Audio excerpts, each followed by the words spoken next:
it's still shocking.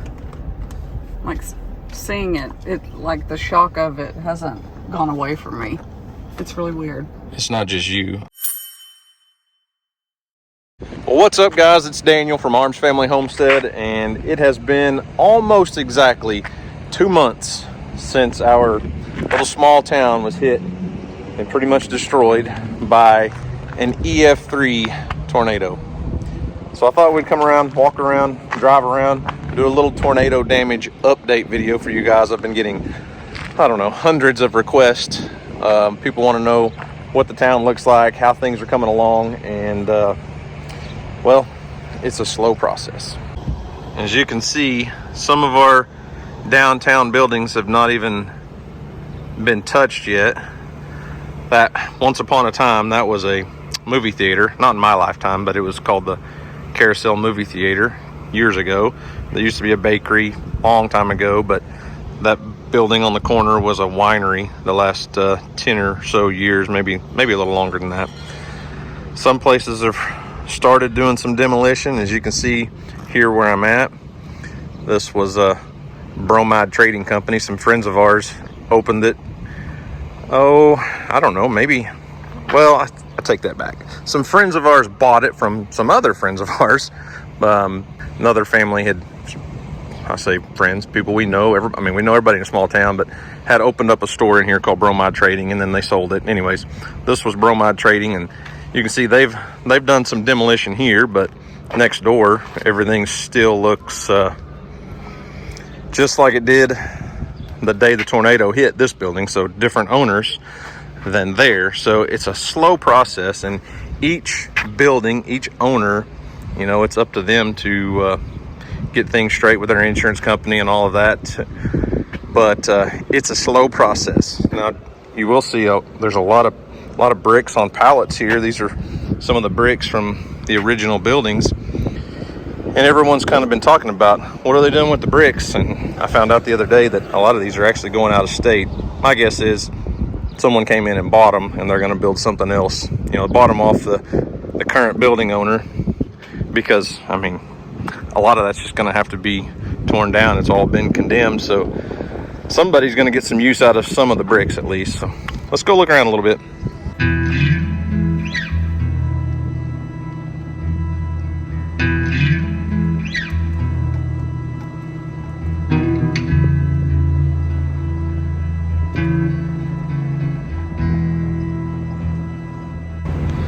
So this big historic building here is where DJ's mom's store was, but the owner that owned it when the tornado hit has actually sold it.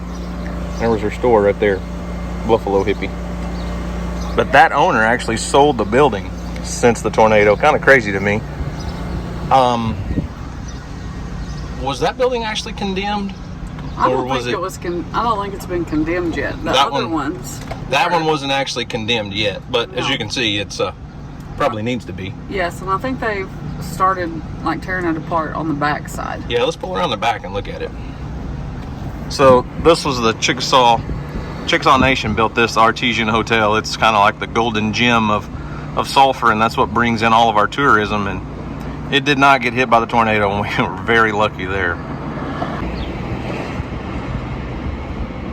So here's the back of the building where we were just at. This is the back side of where DJ's mom's store was. You can actually see right into her store. All she owned, or not owned, all she had was the downstairs part. So that is the inside of the Buffalo Hippie boutique store. And the back side of this building is destroyed, even though this was the back side, you know, not facing the tornado. But what happened was, so this is the north wall. The tornado came from the other side, from the southwest. So it didn't actually take a direct hit here, but what happened was when it blew out all the windows, that pressure had to go somewhere, and it just completely blew out the back wall. And it's crazy to me. So I can't imagine these historic buildings. Our town was on a national registry for historic downtowns, but none of this has been used for decades. But once upon a time, those were apartments or offices or different things. And I mean, I can't imagine what our town was like when all of these upstairs buildings were actually being used too. But I mean, pretty much for the most part, all of the old historic buildings that are here, really nothing was going on upstairs. And this one is not in good shape. Like I said, it hasn't officially been condemned, but I mean, look at all the rock piled on that staircase. But here, once again, somebody's pulled out a lot of these old bricks, and I don't know if the owner's gonna repurpose them somewhere else, sell them, what they're gonna do with them, but there's no telling how old those bricks are. So they have some value, and at least people are trying to do what they can. It's just a long, slow process.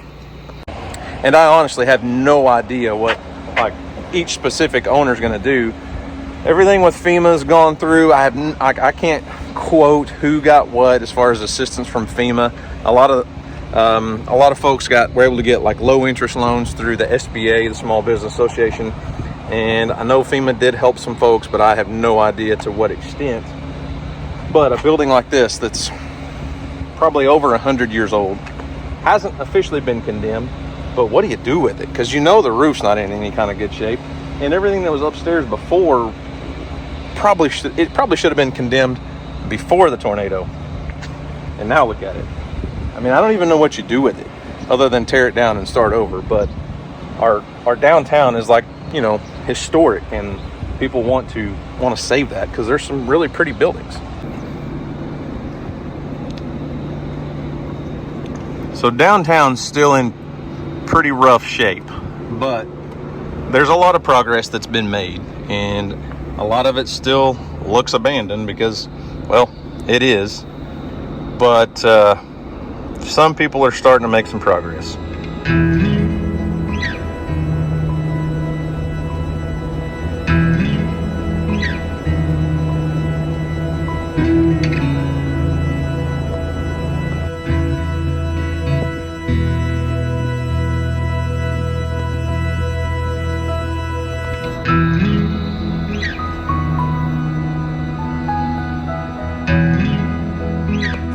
So we did get a little bit of good news. Our post office did not get condemned. They're actually going to try to completely remodel the post office, because it's a cool old building, a cool old post office. But I say that because a lot of folks, we've been getting a lot of comments, a lot of questions and emails. People are curious. We're still selling merch, and they're like, how are you shipping all your merch if your post office got destroyed? Well, just because one post office got destroyed doesn't mean they all got destroyed. We only have one in our town, but the neighboring town is only 10 miles away. It's called Davis, Oklahoma. All of our postal staff, our postal workers, are working out of that post office. It's a cluster. It's an overcrowded mess, but all of the Sulphur employees are working out of there. They're still shipping all the packages. Everyone's getting mail, and DJ actually filled and shipped out almost 600 orders in one day from you guys. And the post office came to our merch building, picked all the packages up, and shipped them all for us. Which by the time you guys are seeing this, you've all got the stuff already, I'm sure.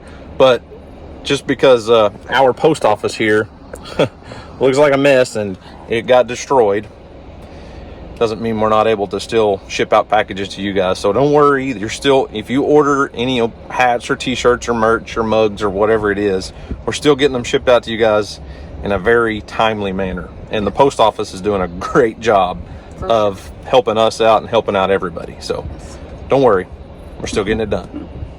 Hey guys, today's video is sponsored by EcoFlow and their brand new, all new Delta Pro 3. After all of these massive storms that have been coming through our area, you know, our hometown was hit by a tornado.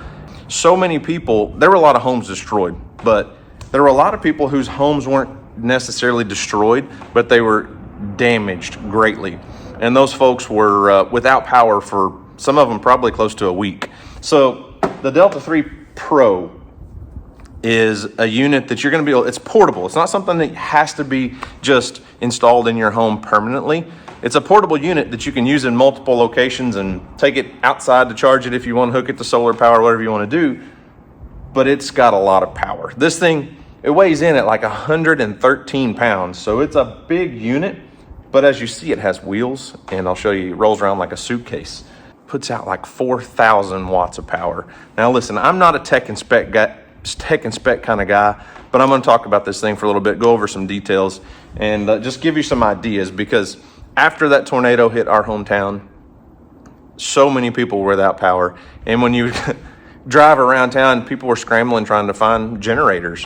But I felt really bad for a lot of the folks that we were helping, that we were cleaning up debris and helping pick up around their house and stuff that didn't have power, were older folks. And they may not use a gasoline generator, but maybe once or twice a year at most.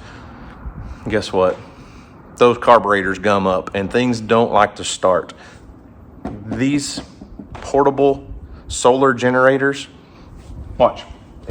Here's how easy it is to start this thing. It's already on because I've got my computer plugged into it, but push of a button, it's started, it's running.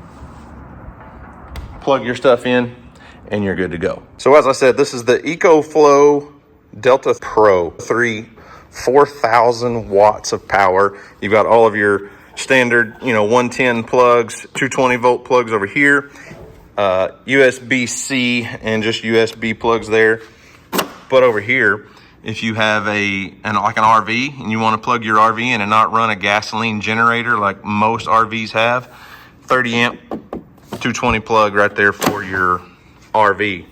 Now this thing, listen, there's a lot of power in this. I've been reading over all of EcoFlow's information, and you can power up to a 3-ton air conditioner. That's huge. With most portable, solar generators, they don't have the power to run like your air conditioner, your hot water heater. This thing, up to a 3-ton air conditioner, a 1 horsepower well. That's what a lot of folks don't, if they live on a well and your power goes out, they don't have a way of getting water to their house, and that can be a problem. This thing will power it. And if that's not enough power, that 4,000 watts, these things are scalable. You can add battery packs on, you can connect multiple together. You can go up to 12,000 watts if you want to buy multiple units with battery packs. Well, let's say you do have a temporary power outage. You just simply plug in your appliances and turn it on, and you're good to go. It'll run whatever you can plug in, just about, it'll run like that. It's portable. You can move it around different rooms in your house, or you can use, which I don't have installed here currently, but EcoFlow has their smart panel that you would wire into your main panel. You'd have a sub panel come over here and a plug, and that would plug directly into that. And if you did a setup like that, then you would be able to just leave this setting, in your house or your shop or your garage or whatever it is, and you'd be able to have uninterrupted power. That's one of the cool things about this. Listen, this thing is on right now. Can you hear it? Because I can't. It's whisper quiet. And honestly, if you compare it to even, one of the quietest gasoline generators out there, there's no comparison. And it comes with that uninterrupted power. So if you've got it set up as backup for your office, your home, whatever it is, and the power goes off, it switches over in milliseconds. So you're not losing your internet, your Wi-Fi. I did say it weighs in at like 113 pounds, but has an extendable handle and wheels, so you can roll it to whatever area of your home you may need it. So let's say a tornado comes through, knocks the power out in your area. You wake up first thing in the morning, you're like, no power, what's going on? 2 kitchen appliances, almost every home in America is gonna need, first thing in the morning, require electricity, refrigerator, coffee pot. Simple as that. You roll in the EcoFlow, plug in the refrigerator, plug in your coffee pot, just turn her on, and we're pulling 900 watts of power. This thing would keep your food safe for a long time. And did I mention it's quiet? Whisper quiet. I mean, if I shut up and quit talking, you can't even hear it. meaning you could put this thing beside your bed, run your CPAP machine or whatever medical equipment you have that you may need, and it's not going to disturb your sleep. Try that with a gas generator. And if you're anything like my family and we work from home, having our home, well, home-ish, we're in the warehouse obviously, but home business, this would keep us going. If we lose power and you guys are still, in other states placing orders for merch or pecans or whatever it is, we can still power our computer, batteries for devices, printer, our modem. We've still got Wi-Fi, which is key. Obviously, when you make content for a living to publish on the internet, that little piece of machinery right there, having internet, that's vital.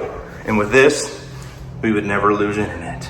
Another obvious perk of a solar generator versus a gasoline generator is you can forget about having to refuel.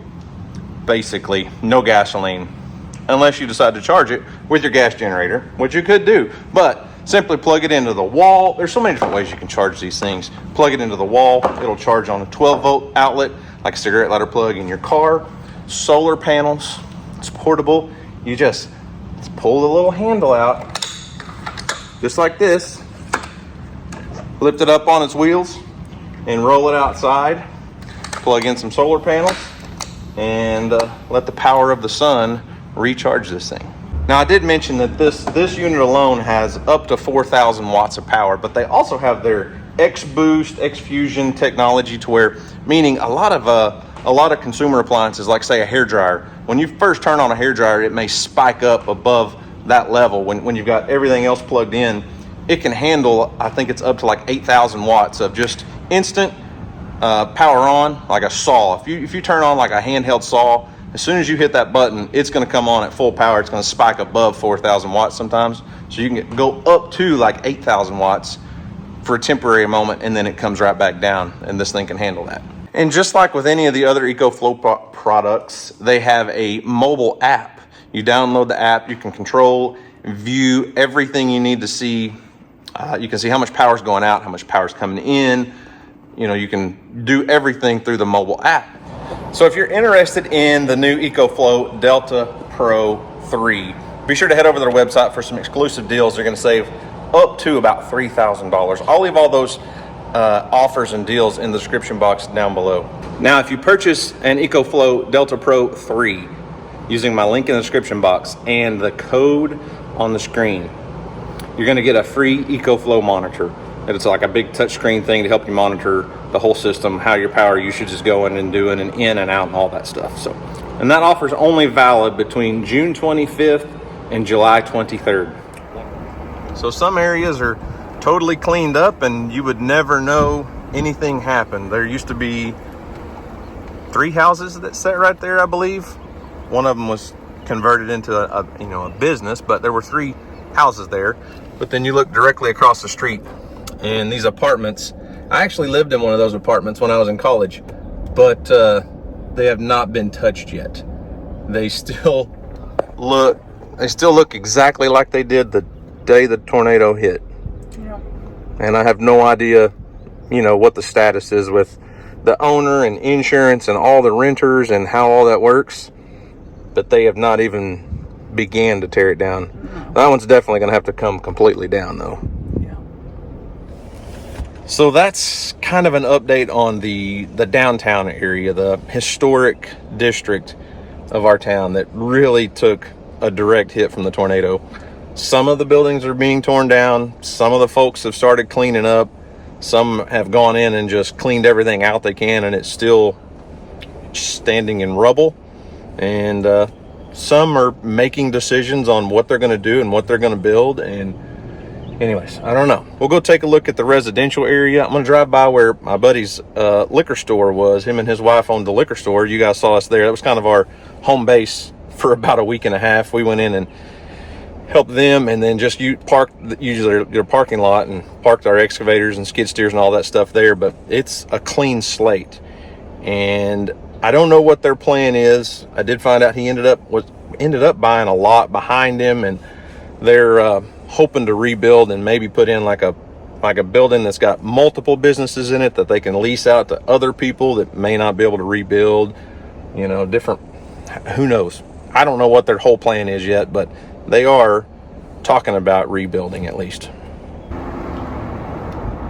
There used to be a donut shop right there, and a veterinary clinic right there, which it's been closed for a long time, and a convenience store, gas station right there. And right there's where my buddy's store used to be. So he, they got it all cleaned up completely down to concrete slabs, so now they can start rebuilding.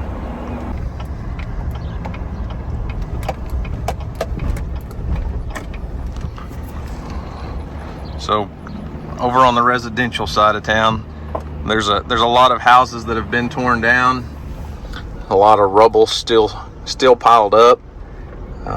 People are, insurance companies and property owners are kind of working to figure things out, I guess. But there's a lot of houses that are completely gone now, and some that are still standing but are in very, very bad shape.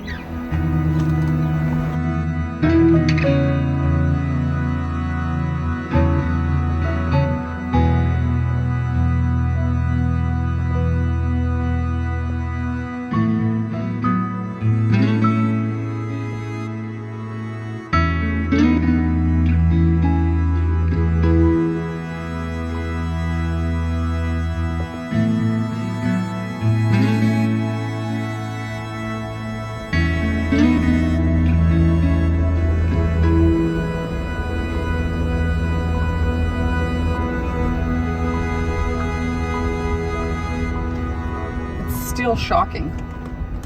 Like seeing it, like the shock of it hasn't gone away from me.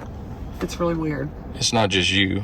Pretty much everybody that I've talked to that are local, that live here, have said every time they drive through town, it's still a shock. It's still like hard to believe that actually happened. Yeah. That so much destruction came through here so fast.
Hey y'all, these people got some nice yard ornaments. A little buck. A little buck.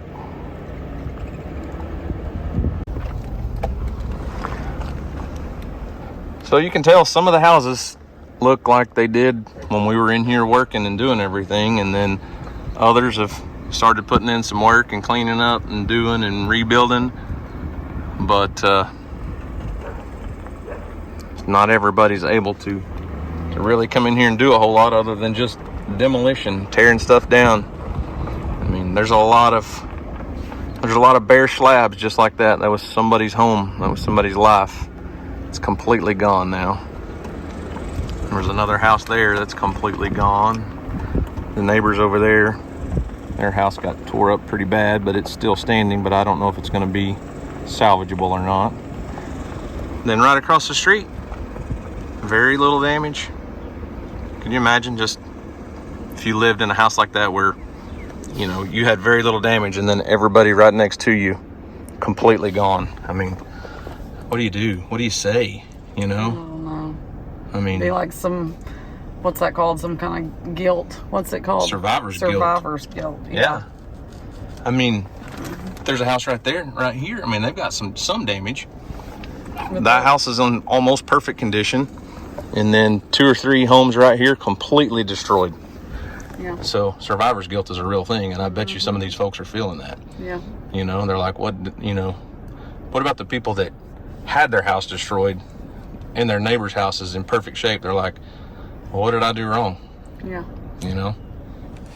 So the residential area side of town is in pretty rough shape.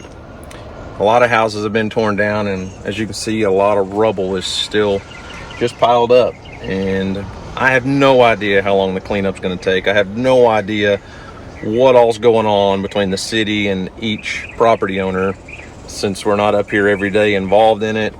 You know, that's really, quite honestly, not any of our business, I guess. But you can see that a lot of homeowners are trying. They're doing what they can.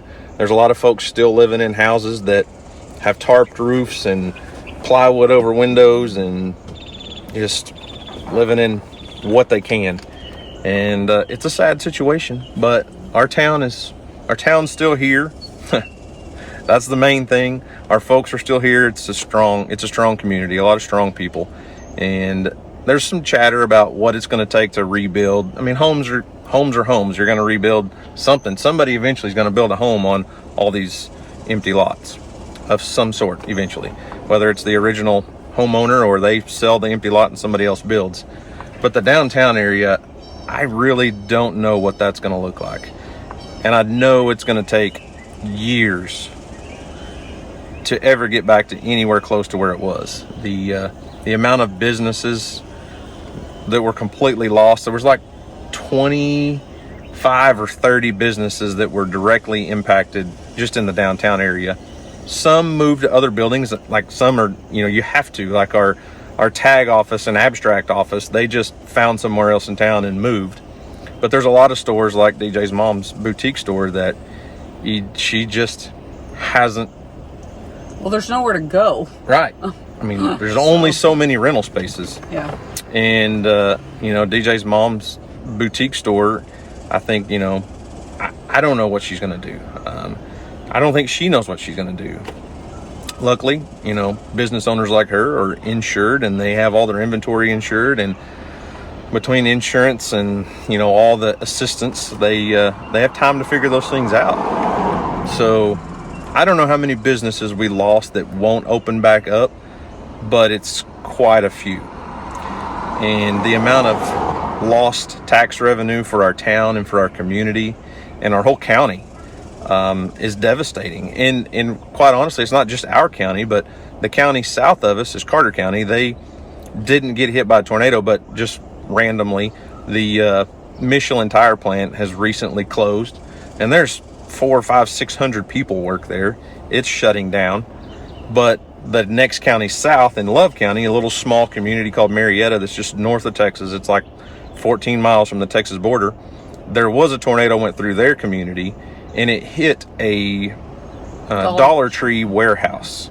And there was probably 400 employees there, and we found out the other day that they're not going to rebuild that building. They're not going to reopen that Dollar Tree warehouse. So there's 400 people with lost jobs in that community. Then Ardmore, just south of us, has lost 400 or 500 jobs due to a tire plant closing. In our community, I have no clue how many jobs. We didn't have any big industry, big employers get hit, but a lot of small businesses. And that's a lot of jobs lost in a small area.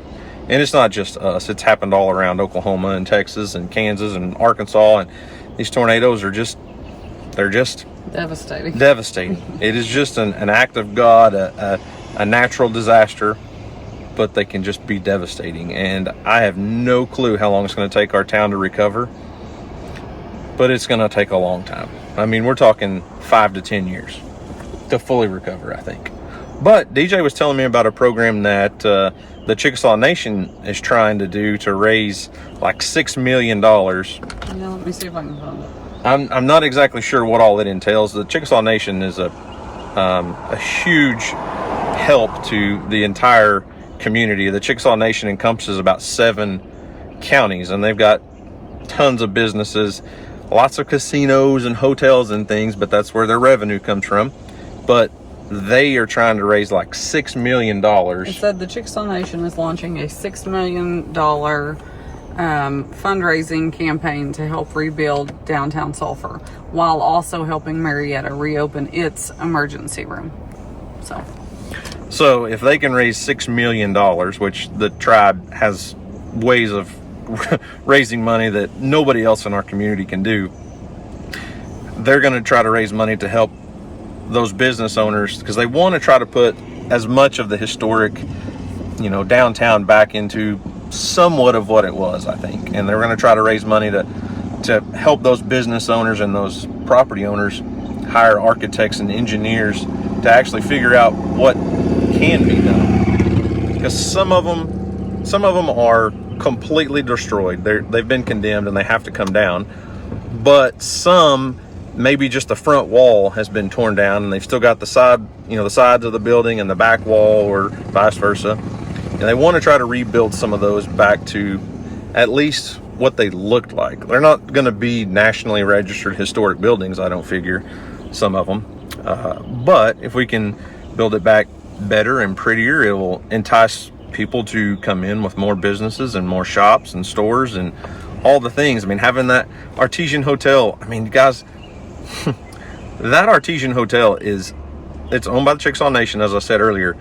It looks like something in New York City on the inside. It does not fit small town Oklahoma, but it brings in tourists from all around the country to come stay in our little small town and hit all of our little local shops and go to the national park and Turner Falls, which is just a few minutes away. It's the largest natural waterfall, tallest natural waterfall in Oklahoma. It's pretty cool. But there's a lot of tourism in our area, and without businesses, we lose the tourism, and you know, then the whole town, the whole city takes that hit in tax revenue. So I don't know. I don't have any answers. I know a lot of people have been asking questions, and I just don't have the answers, other than we're a small town community in southern Oklahoma that's full of strong-willed people, and they're gonna rebuild. Maybe not everybody, but the town will survive. And then I was talking to my buddy earlier today, and he was like, the guy that, you know, him and his wife owned the liquor store, and they own several businesses, but he was like, I don't know what we need to do. I don't know what to do. I don't know. But he said this tornado has been like a devastating blow to our family, our life, and our income. And I was like, yeah, but you never know. In 3 years, you may look back and say that tornado was the best thing that ever happened to us. In a sense, there can be blessings out of, yes. I mean, they may look tragedy, back and, you know, in 3 years and go, if the tornado hadn't wiped out the old building, we never would have built this new building and had, you know, the space to put in 3 different businesses and renting out, you know, 2 spaces to other business owners. And who knows? I just know it's going to take a lot of time. Anything else you want to add? No, we've talked about 8 minutes. They might be bored with us now. These people don't get bored with me. I don't know what you're talking about. I get bored with you. These people don't get bored with me. Tell her down in the comment section you like to hear me talk.